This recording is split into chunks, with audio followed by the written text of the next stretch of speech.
కమ్మని కరకరలాడే ఉల్లిపాయ పకోడీ అండి. చాలా చాలా టేస్టీగా ఉంది. క్రిస్పీ ఉల్లిపాయ పకోడీ ఎలా తయారు చేసుకోవాలో చూద్దాం. చూసారు ఎంత బాగుందో. హాయ్ అండి, పొట్లూరు వంటలకు స్వాగతం. ఉల్లిపాయ పకోడీ అండి. ఒక 6-7 ఉల్లిపాయలండి. సన్నగా చీలికలుగా కట్ చేసుకోవాలి. ఉల్లిపాయలన్నీ కూడా కొంచెం ఇలా మనం కనుక స్మాష్ చేస్తే అన్నీ విడిపోతాయి. నేను అంత సన్నగా కట్ చేసుకోవాలి ఉల్లిపాయల్ని. ఒక 1/2 డజన్ దాకా ఉంటాయి పచ్చిమిరపకాయలు. సన్నగా కట్ చేసి వేసుకోవాలి.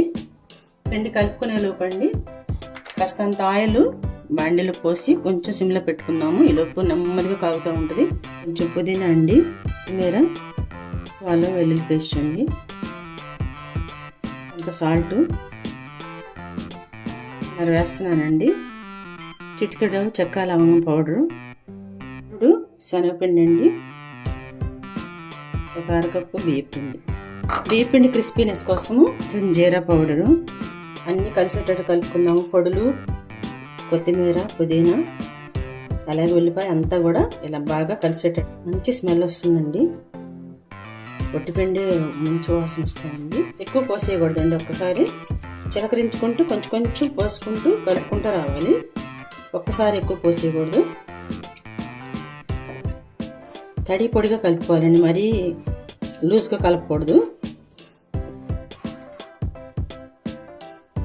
కొంచెం ఉల్లిపాయ ఎక్కువగా ఉంది, కొంచెం పిండి వేసుకుందాము.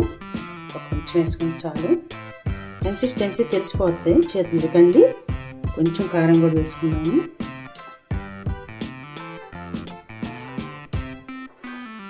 చాలా క్రిస్పీగా వస్తాయండి ఇలా కలుపుకుంటే. మనం పిండి కరకలాడుతూ ఉంటుంది పకోడీ. అయిపోయిందండి కలపటం. వేసేసుకుందాము. అది ఉప్పు సరిపోయింది లేదు చూసుకుని, ఇలా కొంచెం ఉప్పు చూసుకుంటే సరిపోతుంది అనమాట. సరిపోయిందండి ఉప్పు, ఇంక వేయ అవసరం లేదు. సరిపోతుంది అనమాట. ఇలా ఉండాలి పిండి. మరీ తడిగా కాకుండా మరీ పొడిగా కాకుండా ఇలా కలుపుకోవాలన్నమాట. ఇలా కొంచెం కొంచెం వదలాలన్నమాట. ఒకే చోట శుద్ధిగా కాకుండా కొంచెం కొంచెం ఇలా వేసుకోవాలి. చూడండి, ఇలా అన్నీ కూడా ఈవెన్గా అటు ఇటు తిప్పి ఫ్రై చేసుకోవాలి.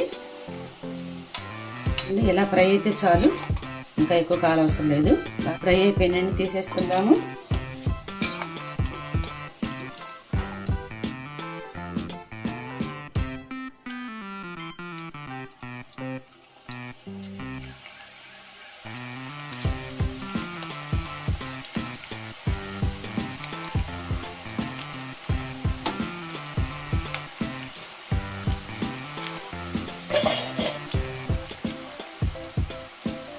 నూనెకి సరిపోని వేసుకోవాలండి. ఇలా ఈ కలర్ రానిచ్చి అన్ని వాయిలు కూడా ఇలాగే తీసేసుకోవాలి.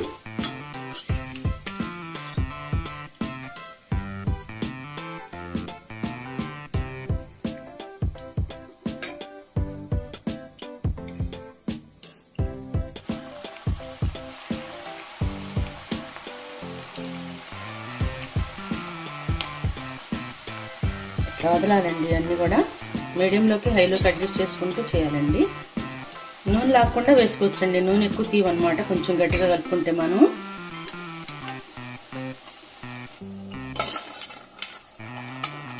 ఇలా పెట్టేసుకోవటం అనమాట.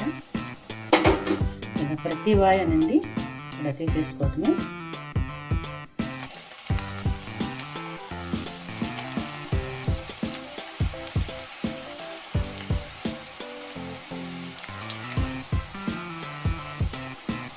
కొంచెం కొంచెం వదిలేయటమే అనమాట.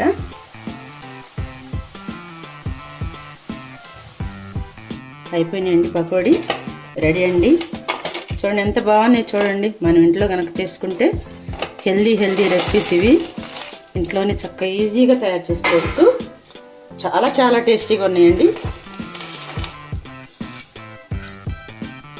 చక్కగా ఎవరిని వచ్చినా కూడా మనం ఇంట్లో ఈజీగా తయారు చేసుకుని పెట్టుకోవచ్చు. ఈవినింగ్ స్నాక్స్గా కూడా తినొచ్చు అనమాట. పిల్లలు, పెద్దవాళ్ళు అందరూ ఇష్టంగా తింటారండి ఇవి.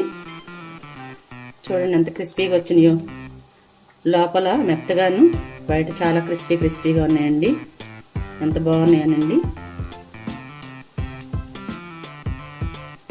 ఉల్లిపాయ పకోడీ రెడీ అండి. మీరందరూ కూడా టేస్ట్ చూసి ఎలా ఉందని చెప్పి కామెంట్స్ పెట్టండి అండి తయారు చేసుకుని.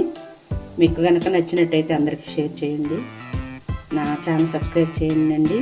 మీరు బెల్ ఐకాన్ నొక్కినట్టయితే నా రెసిపీస్ అన్నీ కూడా మీకు వస్తాయి. రోజు డైలీ కూడా హెల్దీగా ఉన్నామండి. అందరం కూడా ఇలా తయారు చేసుకుని ఇంట్లోనే పిల్లలు పెద్దవాళ్ళు కూడా చాలా ఇష్టంగా తింటారు. వెరీ టేస్టీ పకోడీ అన్నమాట, ఉల్లిపాయ పకోడీ. చూడండి ఎంత కరకరమంటున్నాయోనండి, సూపర్గా ఉన్నాయండి.